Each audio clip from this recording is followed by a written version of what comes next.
It's hard to tell, but it feels like a lot of water. I feel a lot of water on the back of my head, but I don't think it's leaked from my back. Are you sweating? Are you working hard? I am sweating, but it feels like a lot of water. I see it now, wiggling.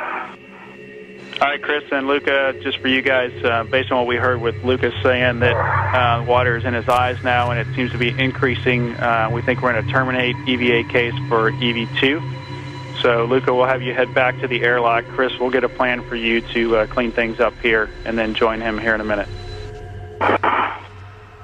Hatch is open, Shane.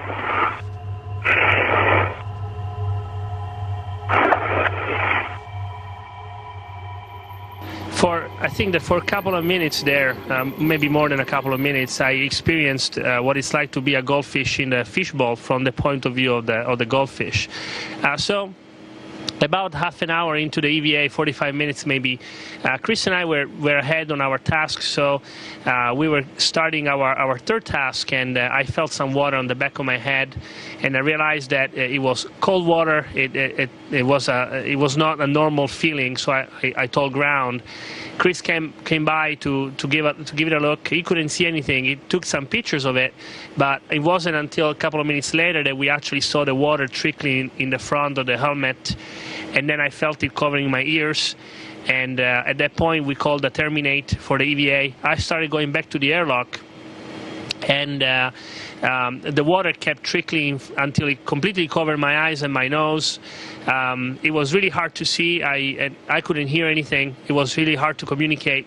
I went back using just memory, basically going back to the airlock until I found it, and then went inside, and Chris was there in split seconds to come inside, close the airlock, and repressurize. Karen was already there, ready to repressurize. Our Russian colleagues were all there to help, and as soon as the two compartments were equalized, they doffed, meaning they took off my helmet, wiped my face from all the water, about 3 pounds of water, I would say, and that was the end of it. This is Luca's helmet, and the ventilation air comes into the helmet through this port right here, and then goes behind the crew member's head, and then blows the air across the front of your face. Well, with water, a mixture of water and air getting into this vent port, the water bubbles started to build up behind this white plastic piece.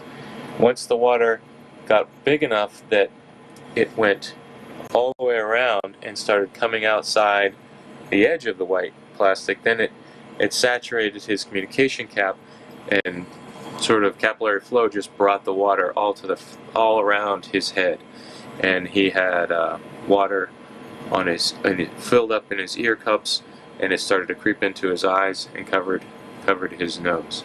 Scary situation. The ground teams worked really well to give us some direction, and as a team we got everybody back and everything was fine. For me, the worst part, as Chris mentioned, I was miserable, but okay. It's just imagine walking around with your eyes closed in a fishbowl. Really, that's what was going on at the moment. It's just a very uncomfortable feeling to be with your face underwater for all that time. But the reaction of the crew was outstanding. I think the crew on the ground and the crew on board. Chris really supported me, and I was just lucky to be back inside in no time. Routine is complete, and we'll continue on with the rest.